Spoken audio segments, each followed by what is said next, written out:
Hello, welcome to the final day of Ether raids for this week's Chaos season. We are taking on a Japanese player once more. Hopefully one day I can probably read what these things are saying. I think you call them kanji or something like that, but I don't know. I feel like that's a little bit out of my league at this point. I don't think I have the patience to learn another language, but here we are. This is the matchup that we're facing, and this one's pretty straightforward, no farce, which is one of the things that I mentioned was a problem for Chaos Season. If you don't have one of the save options, or if you're restricted in your ability to cover all of your bases, someone will attack you from one of the bases that isn't covered. So basically, there's a door open here, be it no far save, and I'm going to go through that door. This is a pretty straightforward map. Once you get rid of the dancer, mobility shouldn't be too much of a problem.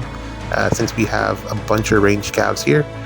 We just want to get one kill with Klein, and he's been doing fantastic so far since I've given him the Assassin Strike. No more zeros, which is a big boon. Yeah, 0 days are done. Probably a good idea, like, considering like how many units need some way to just get damage. I think would probably, especially on mages, but the problem is that no follow-up. So infantries are kind of like maybe no. Calves, I'm thinking like Kade and Lin in particular. She needs like another source of damage. She just doesn't hit hard enough. But also she needs to double. So kind of tough for her. She's in a tough spot, but a Cultist Strike would probably be a good build on her because she has that problem. She just hits zeros like so often, it's crazy. Really? But yeah, basically that's what I'm going to do here, hit and run. Trap placements aren't going to affect me because Disarm Trap 4 is the greatest skill in the game, at least for this strategy. And I think all I have to do is avoid the Hex Trap, which is something that I completely forgot the last time. Yeah. Don't step on the hex traps outside of bonus season, or outside of regular light and dark season when you don't have the extra health, because it is needed. In any case, what did I want to bring up? Ooh, Fae Channel. New Loki, going to be the mythic. I really hate when they announce it so early, because 23rd, that's pretty much a week before anything happens. I guess we'll have Wrecker Sieges tomorrow at reset. And for right now, I think we have Hall of Forms, but I don't think I'll be picking up any of those units. Alir is not going to refine in the near future because she's so new. And same can be said about all of the units on the banner. No refines coming anytime soon, unless they somehow speed things up. So there really is no benefit to refining getting any of those formas, because by the time they get the refined, the skills that you picked up would have probably have been power crept.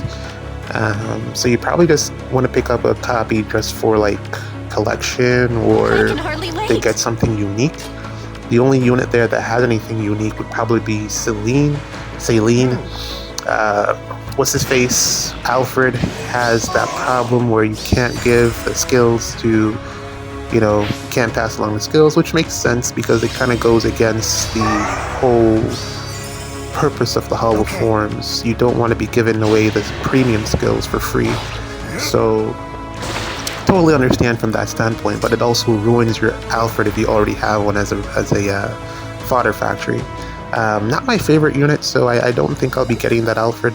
Hard pass. And then there's Chloe. Chloe is an interesting option for me because I do have one. The problem is I hate the blue stars, and also I'll lose one of the assets that I've banana fruits, not the banana fruits, the other ones, which will kind of like what was the point of even giving her the trait fruit adjustment if I do that? So I don't know. I think I can get the majority of the skills that I want to give her. What I'm really looking for is the Wyvern Flight. I think she'd be really good with it. It's just that I kind of want to give it to Halloween Anna. So I'm in a toss-up in terms of, do I invest in Halloween Anna or do I invest in Chloe? And I feel like the duo harmonic has more value. So I don't know. Maybe I'll hold off on that a bit. But I think that's the direction that I want to go in eventually. So yeah, those are pretty much my thoughts. I'm probably just gonna clear and not pick up any of them. I might pick up the Ather just because the layer is kind of cool, but I don't think I'll get anyone else. And maybe the Celine, because in the future, if I get any other copies of her, I'm just going to fodder her for Cancer Control, because Cancer Control is so hard to get. That aside, nothing really great to talk about from the Fate channel aside from the Rifter Sieges, which I'm looking forward to. I really would love those dragon flowers. There's a couple units that I want to finish, and the Loki, I mean, kind of too late in my opinion, which I have heard some others say in that removing of the penalties thing, because where we are now in terms of Omni tanks, they don't really need, well, Ike doesn't really need it unless he's, you know, the AoE one, but there's ways around that.